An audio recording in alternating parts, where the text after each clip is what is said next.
So, Mark, are you headed back to Vegas January 30th? Did you see that the Dos Hombres Mezcal, Aaron Paul, and Brian Cranston are going to be here at Lee's Discount Liquor to sign the bottles? I know you're coming for that. It's so random. It's Yep. pretty cool. I mean, it's we're quite a few years away from Breaking Bad and all that, but I wish it was anything else. Mezcal, it's just not my thing, man. I have a buddy that's huge into it. I feel like it tastes like if you just uh, drove your car in neutral, but like revved the tires and burned up all the tire. That's what it tastes like in your mouth. So But this is Breaking Bad Mezcal, right? This is the Dos it Hombres. comes I with think a it's hit cool. of a hit of dope.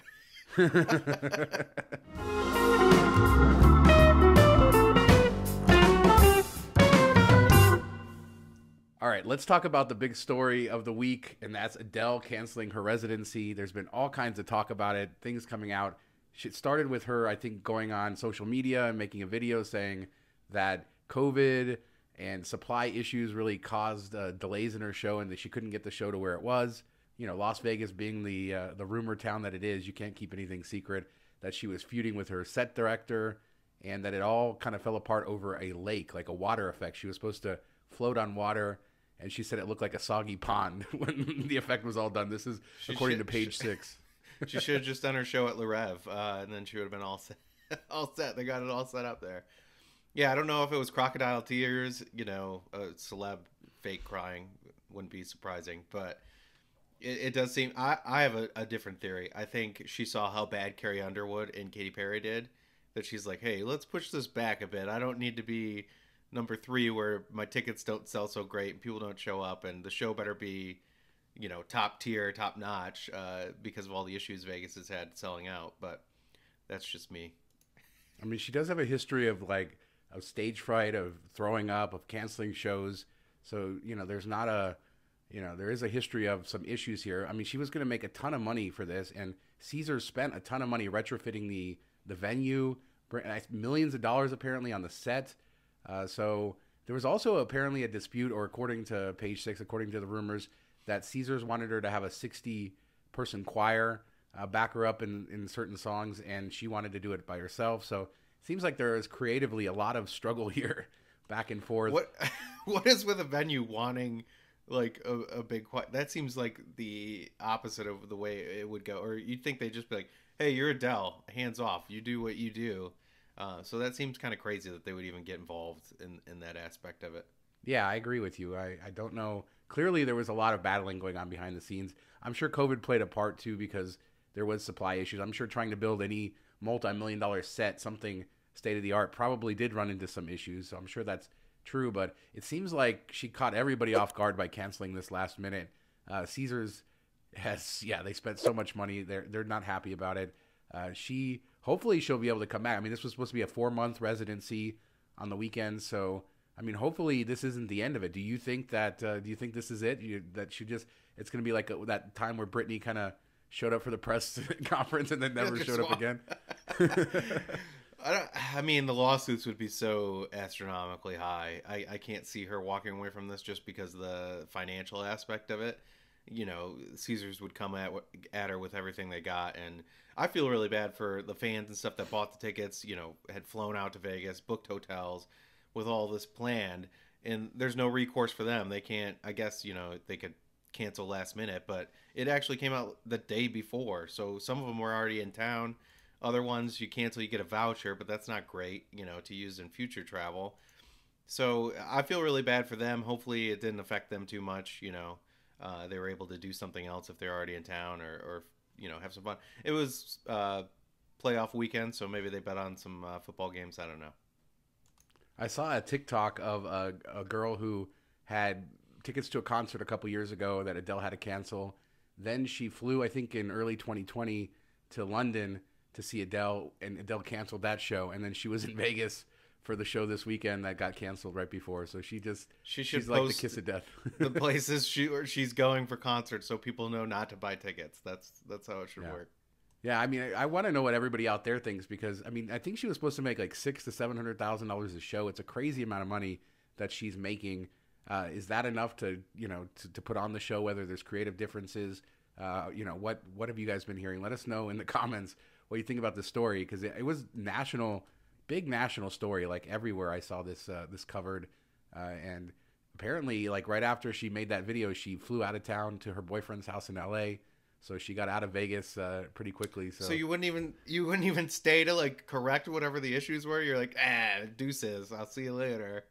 Pretty much, it seems like that. I mean, there's a lot. It seems It was like too there's a hot. lot of blowback Gene on Simmons called her and she said, "Hey, it's hot there. You better move." her. Yeah, exactly. Exactly. He finally let her in on the big secret that we have here, that it's hot. So yeah, we'll keep everybody up to date. I do hope that she does it. This is a big deal for Caesars and a big deal for Las Vegas. I mean, it really shows the struggles that we have. After losing Celine. Celine, by the way, canceled a bunch of her tour dates too, so she's still not healthy from whatever that issue was that she was having. And I guess that probably puts a little bit of some of the conspiracy theories to rest as to her not wanting to perform at Resorts World because she canceled her tour as well. So I hope that Celine gets better. And let's talk Resorts World for a second.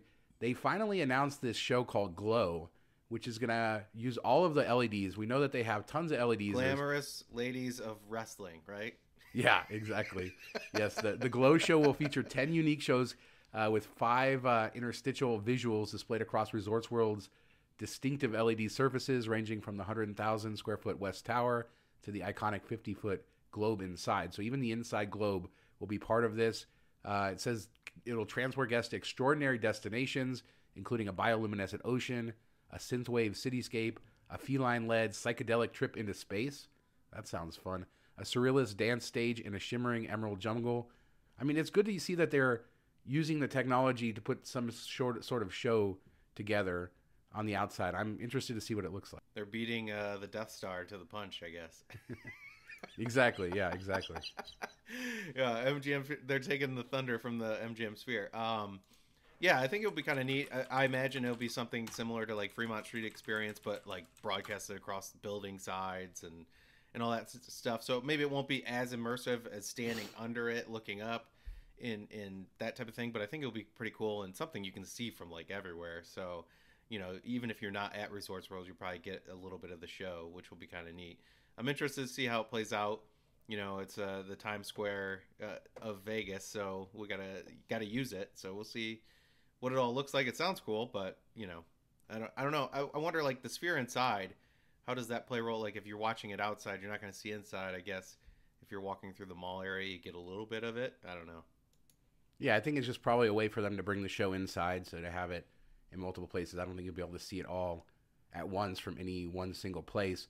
I wish that, like, as we get these new casinos online, they did something like the top of the guitar. You see it all. Exactly.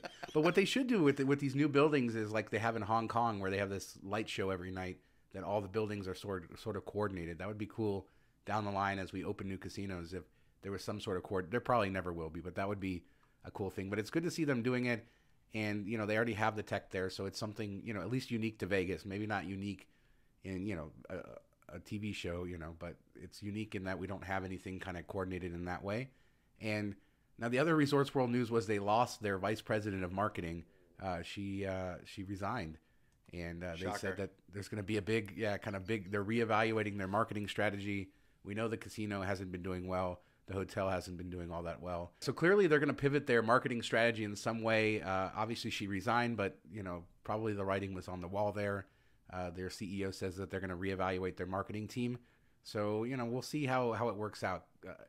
The biggest surprise to me about this place, having, been there since day one, been there many times, is really how it seems to rub people the wrong way. Like, a lot of the things I like about it, sort of the modernity and, the food hall, and that people just think it's this sort of big, empty, hollow place. But it does have a ton of incredible restaurants, has a lot going for it. So I don't know where that disconnect is. I don't quite know how you fix it. I mean, you and I both didn't love the hotels, but I still like the casino a lot. I like what they did down there. I think it's kind of, you get that feeling from the hotel that it just doesn't have a soul. It has no personality, and it's the same way in the casino. The casino is really pretty, but it doesn't have anything to it. It's just like the ceiling is really nice lights and everything. It's a little bit glitzy, but it doesn't have. Like, it doesn't bring, like, you walk through Circa, you get what they're going for, you get the vibe, all that. This just kind of feels like, hey, they made a really fancy building and then threw some slot machines into it, which I kind of understand.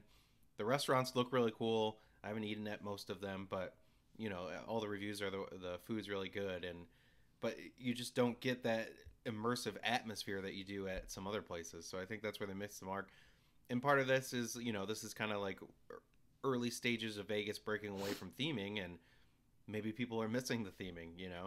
They're used to having that type of thing, and there's not that one central thing that pulls it through all of this besides a corporate a corporate Yeah. hotel. Like, it just feels like what you go for a meeting, like a meeting space. It doesn't feel like they're shooting for anything really. Yeah, and we bring up Wynn a lot, but Wynn's right across the street. There's no real theme to Wynn, right? I mean, it's just a luxury Just hotel. awesomeness. Their theme is awesome. Yeah, pretty much, and then they nail that. They nail that really well. So some more love to Wynn. Well, speaking of Wynn, one thing that's very interesting is what's going on in the sports betting world. As more states come online with sports betting, we've seen DraftKings stock, I think, in the last few months, like tank. We've talked a lot about promotions on our Miles and Points side on the MtM podcast, which we do every week, our Miles Points Travel podcast, about a lot of the promotions that these apps have been doing. I made thousands of dollars from DraftKings, or my wife did, going to Michigan. So they're spending a lot of money on customer acquisition. Last year, Wynn had said that they thought that their online sports betting, their whole online platform was worth about $3 billion. Now they're trying to sell it for $500 million. So that's a huge write down. They say basically customer acquisition costs are way too high. They don't understand why all these other companies are spending. And then some of these new markets, like New York just came online, has a 51% tax on online sports revenue. So that makes it even more challenging. Crazy. 51%. Like 51%? Jeez. Yeah.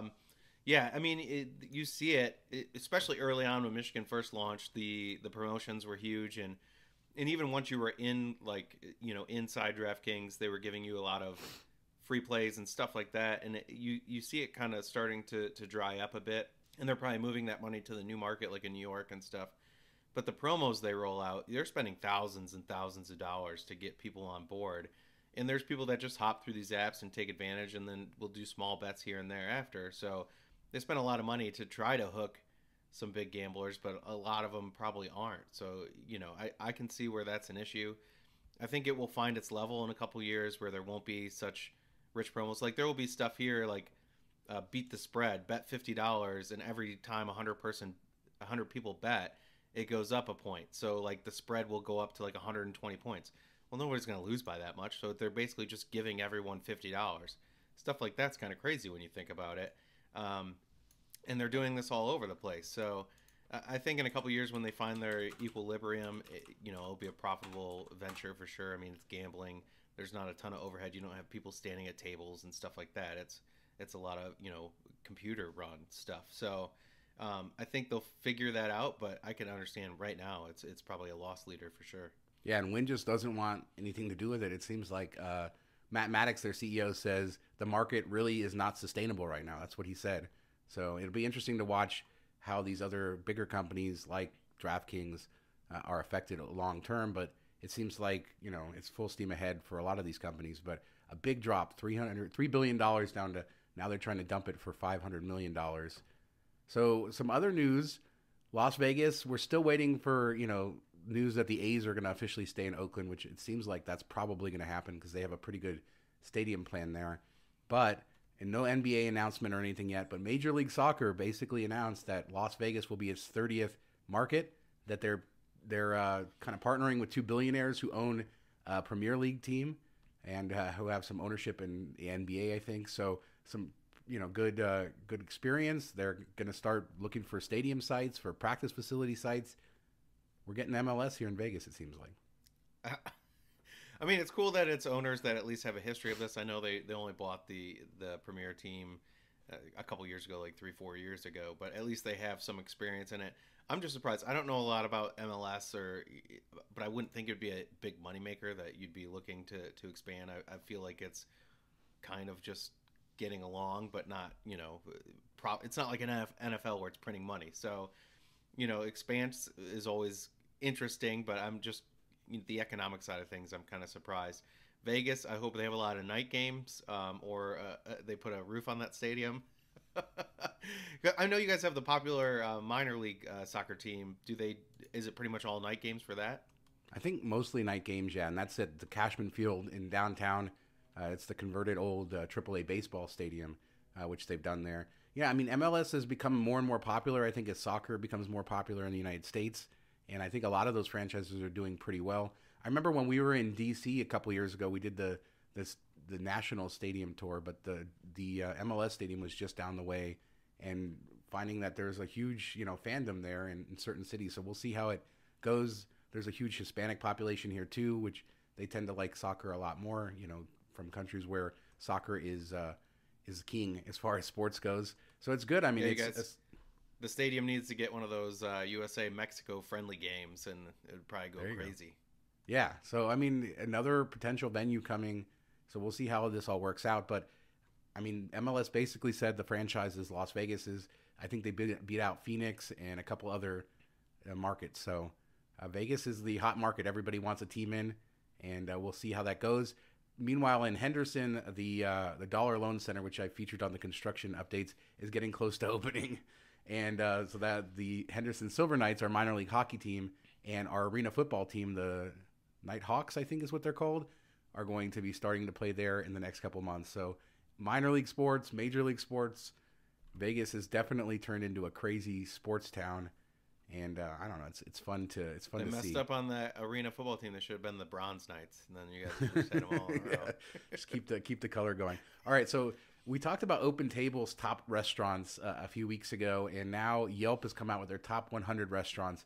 Although this is really strange because most of the restaurants are under $30 a head, so you're talking about less formal, less fancy things. And they ranked each restaurant by the total number of submissions, ratings, reviews, and geographic representation, among other factors, which makes me think that they just made up their own rules. But there's 2 Las Vegas restaurants there. Number 8 is the Good Witch in downtown Las Vegas, which I've heard of, but I have not eaten at. And then number 99 on the list is Dolce and Chianti, or Chianti, sorry. Don't know how to pronounce my thing. An Italian restaurant. My Italian is terrible. On Durango. So it's like a local Italian restaurant I have never heard of. So there you go. 2 more restaurant to look at, according to Yelp. Yeah, I've heard of Good Witch. I've never been in there. Never heard of the other one, so I'm not even going to try to say it. But I do like Italian food, so might have to check that out one of these times for sure. Number 1 on the list was interesting, was in Phoenix, which isn't too far of a drive from Vegas for flight. So it kind of piqued my interest to go check that out. Maybe it said it had more 5-star reviews than they could count. So I don't know what that means. It must be awesome.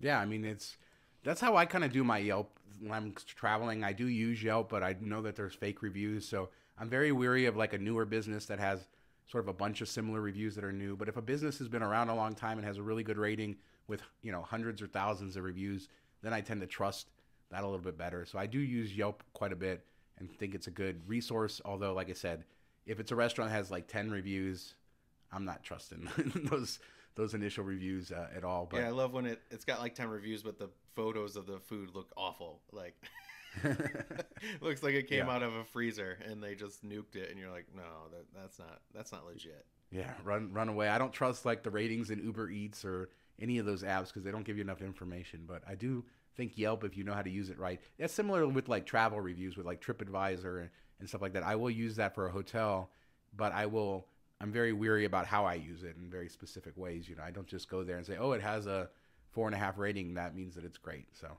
I don't know. Anyway, that's good to see this list. I didn't get a chance to read all of them. I'll have to check out that Phoenix restaurant. And we have some late breaking news. Caesars Entertainment has announced that Bally's Las Vegas is going to transition to the Horseshoe. This has been a rumor for quite a while, and now it is happening. We'll talk a lot more about it on next week's show, but for now, this is what you need to know. Bally's is going to start the transformation into Horseshoe in the spring of 2022, and it's going to include a renovated exterior, new entertainment and food and beverage options, and a reimagined casino floor and public areas. Now, they've only released this one piece of concept art, so take it for what it is. Still a lot that we don't know about what's going to happen here. What is nice is that the World Series of Poker is coming to Bally's and therefore to the Horseshoe. It will be reunited with the Horseshoe brand, but we don't know what's going to happen with a lot of the restaurants, and a lot of the details should be coming very soon. soon, but construction going to start in spring of 2022. We'll talk more about this next week, including what else we're able to learn. But another rumor coming true. Bally's turning into Horseshoe. All right, our last thing for this week is Brightline, the train that never will go away. I actually think this is going to happen. Or will never come. maybe not. So Forbes had an article, and the federal government's now reviewing the proposal for that. We talked, I don't know, on a show a couple months ago about how they got approval to go along I-15 through the Cajon Pass, and that's basically the thing that gets them into LA. And so now that's sort of approved, so the federal government's going to look at that. If that gets approved, they'll be able to apply for funding from the recent bills, the transportation bills, and it seems like they will probably be able to get this thing started next year. They've cleared almost every hurdle that they have to clear. I mean, a lot of hurdles. They have land for their stations. They now have right of way along the 15. A lot of the things that were stacked against them aren't.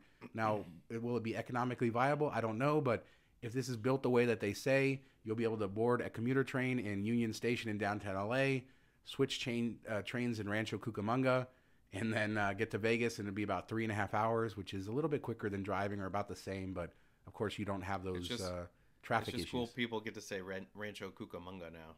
Yeah. Hey, I mean, every time I drive by there, anybody who drives from Vegas into California knows good old Rancho Cucamonga. So, I mean, that's basically on the other side of the mountains. They have the land for the station there. So they've done all the work that they need to do, and they want to get started building this thing next year. And if they do that, it would be a 3-year build out. 26 is when it would open.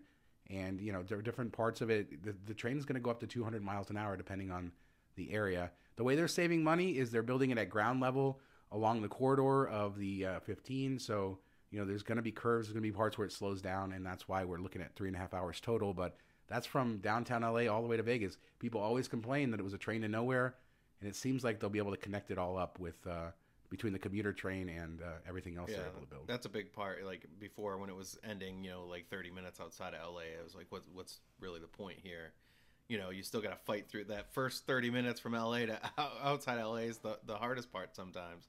So that's kind of cool that they're able to connect it up. And I mean, I hope it works. It gets cars off the road. That would help. So I'm very hopeful. I have more faith in this than I do the tunnel. I will say that now. So we'll see who's right. Yeah, well, maybe the trains can use the tunnels. Yeah, it's good to see that. Bore some tunnels through the mountains. Let's go. Yeah, They should just make tunnels under the strip that people walk through with the moving escalators there. Done. Fixed it. Yeah. Well, we talked about that they were going to originally do that at Flamingo with the Bellagio and stuff, and they canceled that because of the cost. But yeah, just do it for the whole Vegas Strip. Just escalator around. There you go. Yeah, the underground tunnels of Las Vegas. What could go wrong? Montreal version 2.0. There you go. I want to know what everybody out there thinks, though, if they think that this train is ever going to happen. I know there's so many people that don't think it's going to happen. We've talked about how Brightline got the train built in Florida. They are almost finished with their extension from basically Miami all the way to Orlando. So this is a company that's doing it. They have other plans for other cities. They kind of want to get into that niche of the 300-mile sort of in between big cities. So we'll see how it all works out, but I think it's going to happen. I'm going to stake my reputation on it right here that they're going to at least start construction next year. We'll see.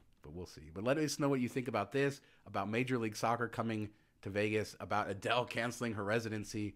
Oh my God, the big news of the week. Leave a comment, smash the thumbs up button, subscribe to the channel. Thanks so much for watching. Talk to you next time. See you next time.